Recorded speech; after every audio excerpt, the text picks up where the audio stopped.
What is up, everybody? It is Alex from Heavy New York calling from Zoom again, and this time we return with Max Portnoy of Tallah. Great to be able to talk with you, man. Thanks for being here. Yeah, thanks for having me. Anytime, man. Anytime. It's so great to have you here. The newest album, The Generation of Danger, is a kick-ass album. Thanks for giving us some great new music. Was this intended to just be picking up where you left off after Matrifici, or was this meant to almost kind of be like a new beginning for Tallah in a way? Well, do you mean like musically or conceptually? Both. Because I guess it would be okay. Yeah, so definitely when it comes to the music, it was definitely like a next step sort of thing. To, like taking like because I didn't want to like abandon the sort of sound that we had and just like kind of like redo like something brand new. I wanted to kind of like take the heaviness and stuff that we were doing in the first album, but just do it better this time around, in my opinion.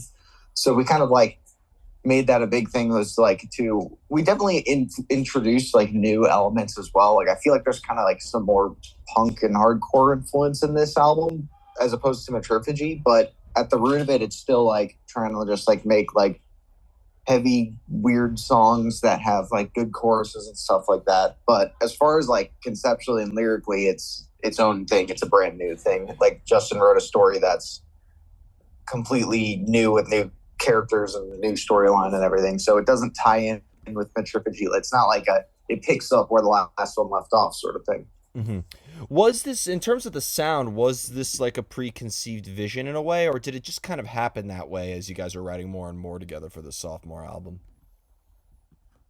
I think the way it goes is usually like so we kind of had a lot of this album on the shelf for a while just because when we did our EP, No One Should Read This, we didn't plan on turning it into a full length album.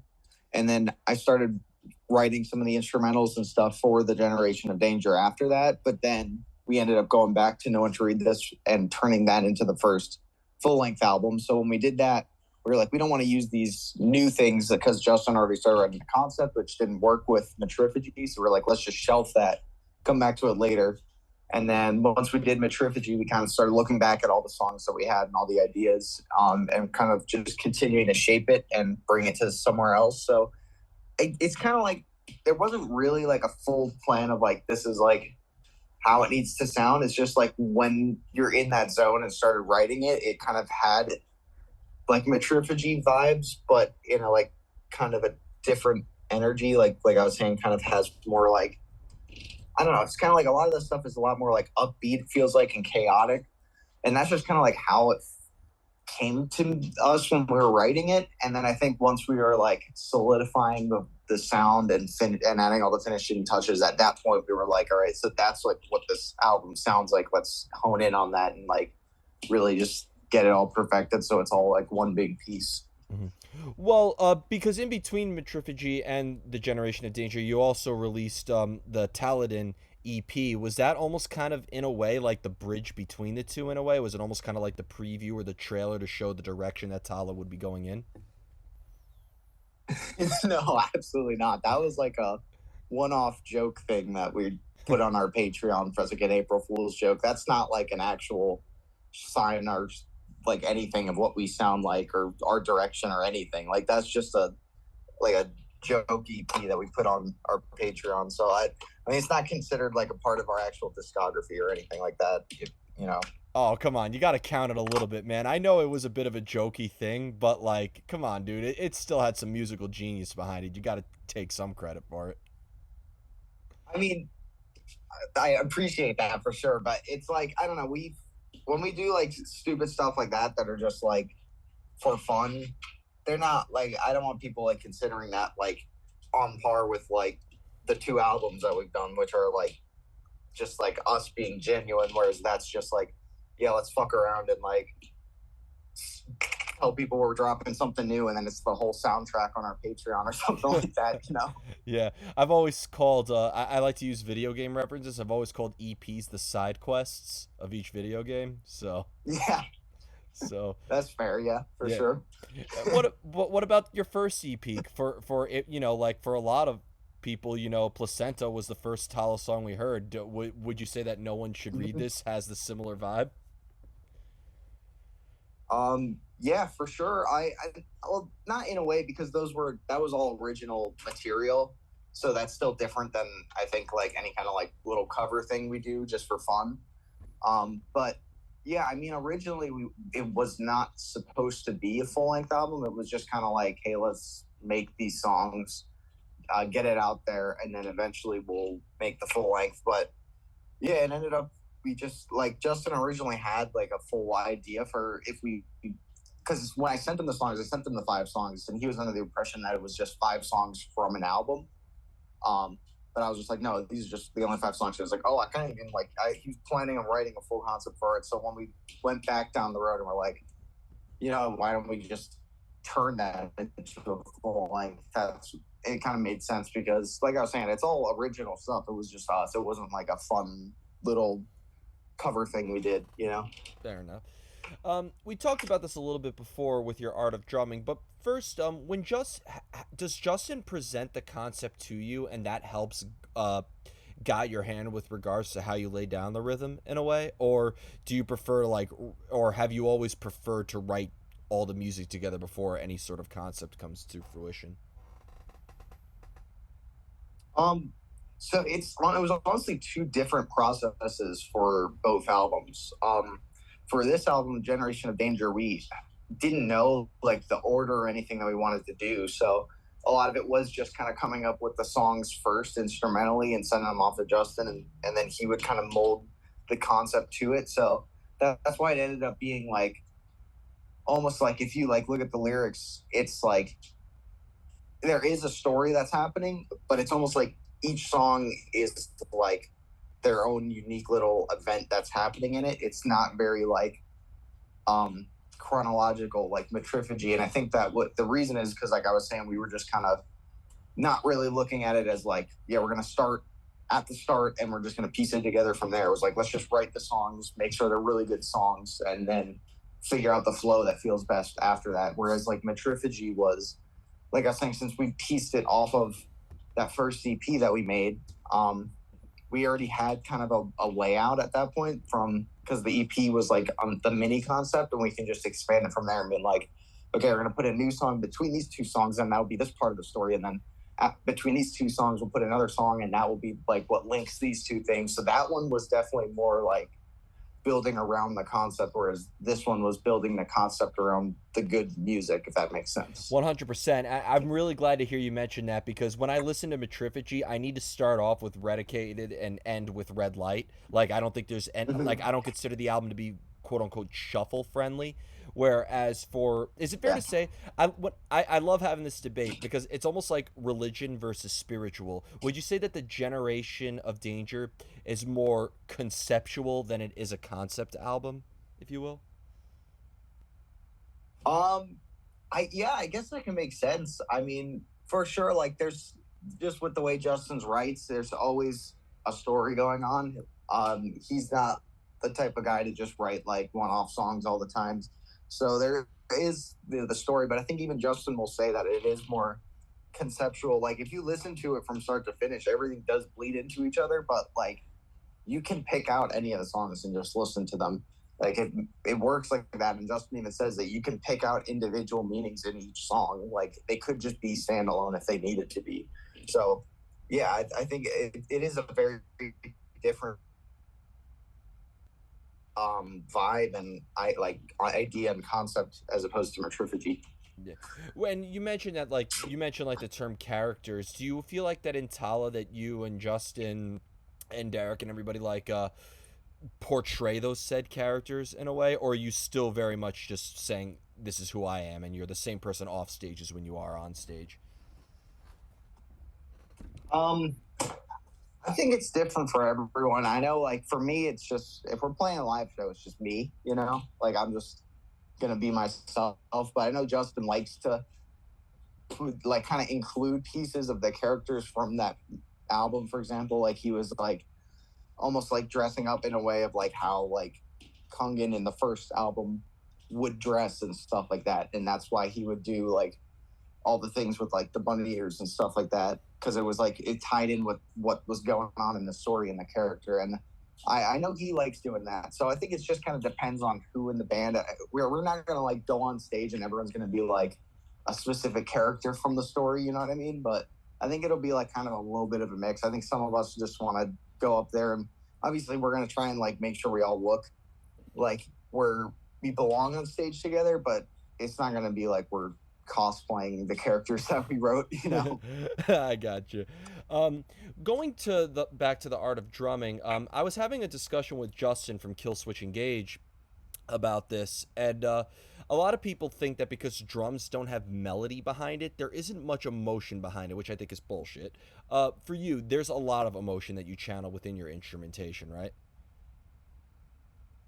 Yeah, for sure. I mean, thanks for saying that. And I agree. I mean, it is, at its core, it's just a rhythm instrument, but it depends on just how you play it. Like you can just play it really stupid, I guess, and like not have much emotion if you're just smacking on things. But I just you always got to keep in mind like the riffs and melodies and whatever that's going on in the song. If you're like thinking about that while you're playing and playing to it, it can help make the like your drum parts more musical, which is very important. So I always like when I'm writing stuff for Tallah, like when I'm adding the drums and stuff to like say like some of the riffs or the other way around, I'm always thinking of the other parts and I'm always playing to them and accompanying it or and just making sure everything fits together. So everything is just kind of working as one thing and it's not just like yeah, there's like the riff is or the melody is happening and the drums are just kind of like doing its thing in the back just to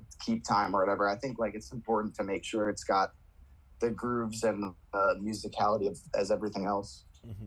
And do you find it easier to come up with the drum patterns and the ideas when you and the band are jamming together and you're the accompany of songwriting, or do you prefer to be alone in isolation when there's nothing between you and the kit?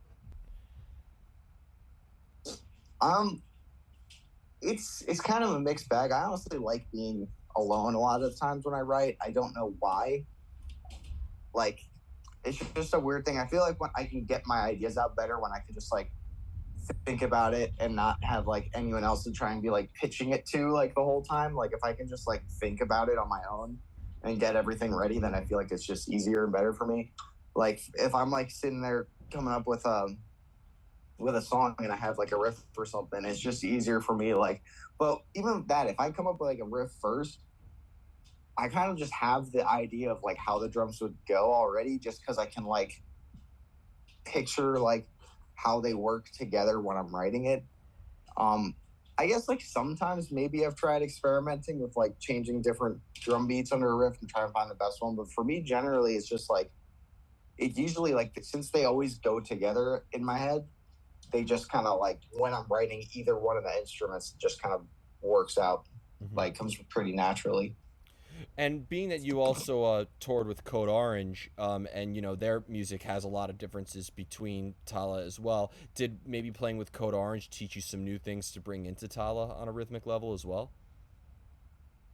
I mean, yeah, for sure. I mean, the way I approach drumming in both bands is completely different. Like, for example, like going into Code, I would be essentially stepping in for Jamie since he was going up to vocals, and I had to like relearn their discography, like the first three albums, like just trying to play it with like the feel that Jamie had because they don't want to like get up on stage and just be like, "Hey, we're gonna play forever," but it's like a different feel now because there's a new drummer. Like we wanted to just make sure that it felt like the actual song that they've been playing for a while. So I had to go in there and just like study like how he was playing it and try to recreate it and stuff like that, which is obviously different than Tallah, where it's just me sitting down and like doing my thing. Hmm.